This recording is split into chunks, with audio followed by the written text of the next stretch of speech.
Welcome back to the Banana Bunch. I hope you're ready for some extreme penetration because today we're comparing hardcast 460 Smith & Wesson Magnum to hardcast 500 Smith & Wesson Magnum. And not out of weak handguns either. We are maximizing the velocity of these two absolutely monstrous Steino loads out of two of the sexiest rifles you have ever seen. Why rifles though? Well, it's because there's been a Bruce spotted in the area. What's a Bruce? A thing of nightmares. It's a grizzly bear with a moose body and the antlers. What? Don't ask me how it came to be. All I know is that the chances of me getting a clean shot at it, especially out here, are slim to none. I mean, just look at all these pine trees. Luckily, these hardcast loadings shouldn't have an issue at least getting through the pine trees, but which one is better on the other side?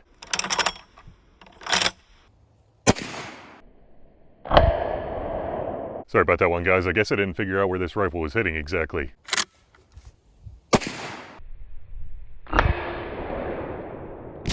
Oh, I thought I was going to be able to get by with one block. But apparently those hardcast loads had different plans. I mean, look at how much of the block it just threw off. I guess this was the top shot that I hit, which I did see did nothing, and I mean absolutely nothing to this 1/4 inch mild steel plate. But the second shot was I definitely figured out where it was hitting. And it appears to have blown right through this 6x6 piece of pressure treated lumber. Absolutely no dent at all with that one either. But I guess there is still plenty of meat left on this block down here for these two shots. So let's try one of those 500 Smith & Wesson Magnums, see if it does any more damage than that, and if it doesn't, then we'll call this round a draw. If a 45 cal split it that much, I can't imagine what a 1/2 inch hole is going to do.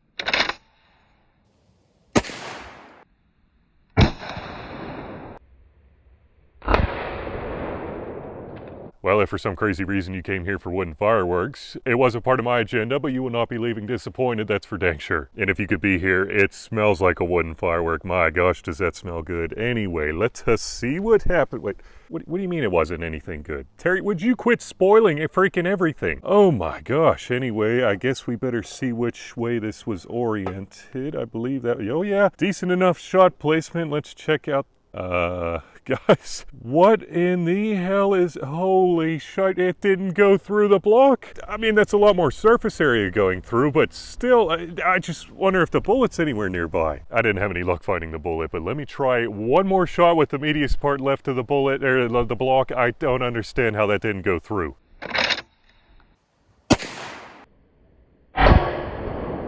That time around, I aimed slightly above the circle to hit what I believe is the softer part of the wood. I think that's where the 460 hit, so that might have been the difference. Definitely hit a bit above the circle, so that's good. And it is crazy looking at these 1/2 inch holes. I mean, my gosh, I can almost get a good pinky hole on these. Anyway, it looks like it started deviating out the top, but I mean, it did go through the entire block that time. Let us go ahead and check out Bruce back here. Looks like it was a shoulder neck shot combo, but there is absolutely no more damage than the 460, if not slightly favoring the 460. So I guess we'll go ahead and call that round a draw. I'm just really glad that I don't have to draw another Bruce because it really wasn't damaged that bad. From what I understand though, Bruce bones are extremely hard compared to regular animal bones. I mean, one source was saying that their shoulder blades are equivalent to 1.57 inch thick pieces of concrete, which means that we are going to have a hell of a time getting to those vitals. But I think we have a pretty good shot of at least doing something with these hardcast bullets, so we will see what happens.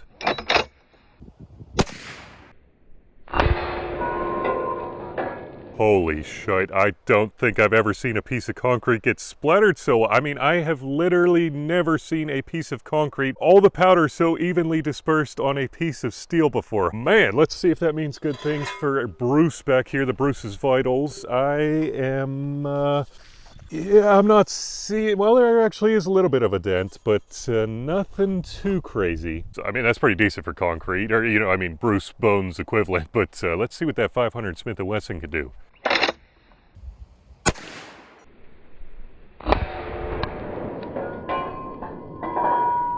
I don't think I've had a chance to tell you how insane these bighorn lever actions are, but in case you guys don't know, the 500 Smith & Wesson has a max operating pressure of 60,000 PSI, and somehow the 460 Smith & Wesson comes in at an even more insane 65,000 PSI. These are some of the stoutest lever action designs on the market, some of the sexiest as well. That's just my opinion, but one thing that is not my opinion is how freaking smooth these things are. This absolute beast is the Model 89 Black Thunder Tactical Series, and my gosh, would this be the ultimate suppressor host for those 700 grain pills. That is, at least if you were willing to take off this recoil reducer right here. Wait, is that a spider? Oh my gosh, there's a freaking spider in my recoil reducer. You better get out of there if you know what's good for you. And I mean, I'm not saying that there's no recoil with it on there, but it does a very good job of taming this beast, and I absolutely love this freaking thing. But if I'm being completely honest, the Model 90 Custom Series is the one that I would want if I were taking out a Bruce. Simply because, can you imagine how good the freaking picture would look with that thing? Freaking awesome wood, color case hardened action right there, as well as a much cleaner muzzle, and all the while you could say that they were handcrafted in the US, my gosh, that would be an awesome picture. But I guess we actually need to get Bruce to take a picture with it. Wait, did you mean to call him Bruce? Oh, did I forget to tell you that his name is Bruce? What? Yep, he's Bruce the Bruce. Anyway, my gosh, what a shattering effect. I mean, I couldn't tell with my naked eye if it was as good as a 460, but it at least appears to be. What does that mean for our friend Bruce the Bruce, though? I can't tell for sure. I believe this is the impact zone.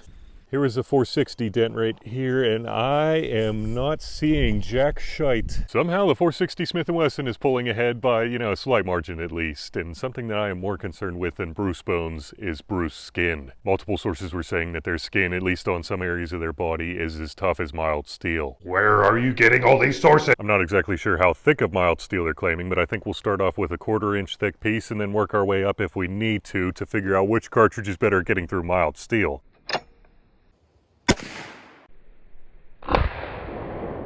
Huh, not the wisest shot placement on my part, but there is no denying that that one went straight freaking through a 1/4 inch. Also no denying that that is a pretty clean hole. Oh yeah, very comfortable hole as well. Surprisingly, it's not a perfect circle, but it went straight through a 1/4 inch. What more can you ask for? But here is where I screwed myself with that shot placement. We will see what happens.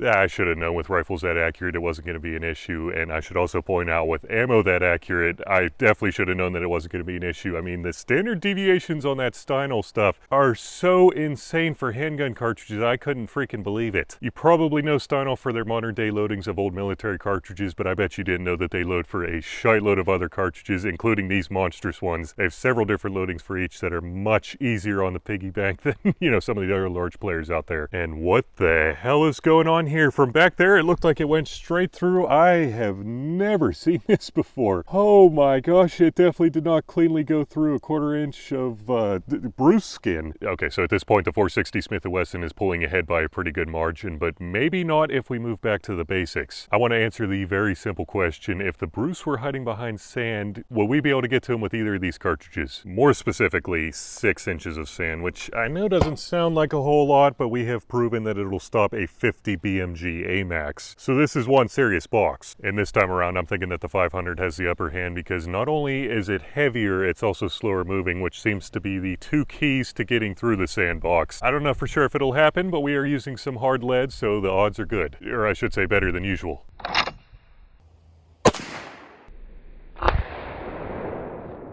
Yeah, I let that one get a little loose from my shoulder, so that wasn't too pleasant. That one generated enough force to already be turned around. Hopefully we aren't losing all the sand on the front side. I think we are good, but on the back side, I see absolutely nothing. Let me get that patched up real quick.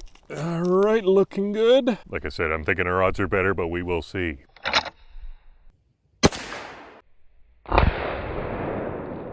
And this time as well, the bullet had enough force to turn itself around, and I don't see a damn thing on the back. The one thing that I thought the 500 would be better at. Although I can't argue that it did leave a bigger hole. I'm completely shocked that that round was a draw. I don't know what else to say. I thought the 500 was going through for sure, but I think the thing that concerns me most about the Bruce above anything else is even when he's not hiding behind lumber or sand, and even if we could get a good shot that avoided the concrete-like bones or the steel-like areas of the skin, I found a source that said that their internal organs have an exterior lining that is exactly like mild steel. Now, I don't understand how it's possible, and obviously it's to a lesser degree than the thickness of the skin, but our scenario here is, can the bullet get through 16 inches of muscle through an 1/8 inch mild steel lining on the exterior of the internal organs and then onto the internal organs? And unfortunately, I forgot my tarp today, so that little bungee cord will have to do the trick.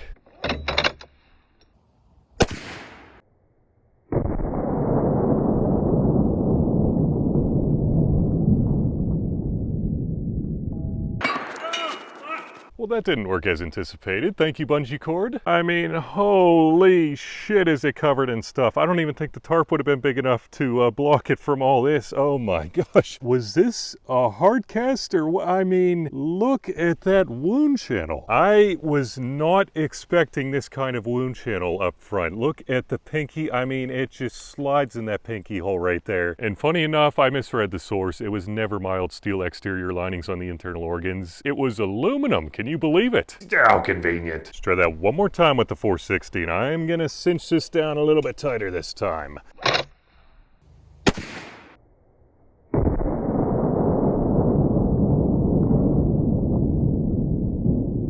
So you're telling me if I'd cinched it down a little tighter that first time, I wouldn't have run into that issue? And something I was just thinking is, not only is the 460 in the lead at this point, you also have the option of shooting 2 additional cartridges if you don't want to beat the absolute shite out of your shoulder. I did pick up some Steinall loads, 350 grains, just like the 461. Here are the velocities, and they don't beat the crap out of your shoulder like the 460, so it is nice having the option. Nicely done, bungee cord, nicely done. I'm sorry that I wasn't using you properly before. I gave you a little bit of a hard time, but I take it back. Anyway, nice freaking wound channel again. Nice pinky hole goes right in there. Mirror images of each other. It looks, oh, I guess that might have been the gas check that was shooting off right there. But the bullet itself keeps going on, and here is the aluminum. Does not look super clean in that aluminum. Did not leave a massive wound channel or anything, and it stopped probably halfway through the second block. Let me get a tape measure. It already went through 16 inches. And when we measure this out, it comes to right at about 9.5 inches at the deepest point. Man, I certainly wouldn't be complaining about 9.5 inches of penetration. In the second block, of course. Let's see how that 500 does.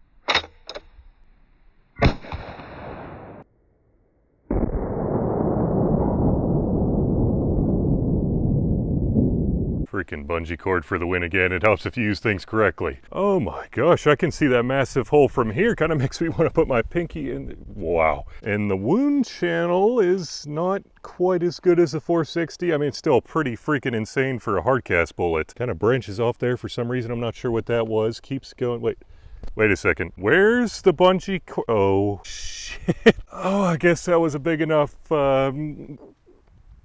temporary wound channel, that's the word that I was thinking of, that it caused the bungee cord to split in half. My gosh, keeps going right into the freaking piece of aluminum, the exterior lining, and it did not go through. What the hell? What in the absolute hell? That is 3 clear wins for the 460 Smith & Wesson Magnum, no doubt about it. I am going to nickname this cartridge the Bruceinator. Definitely the option that I'd want to have in my hands, not only because the gun is absolutely beautiful, but because the performance is all there. And I can already hear some people saying, oh, well, it doesn't put a 1/2-inch hole in things, you know, and it's like, that's cool, but is a Bruce or any other game animal really going to be able to tell the difference between the 2 cartridges? Maybe. I mean, these were just a bunch of simulations, and remember, don't let ballistics drive you bananas.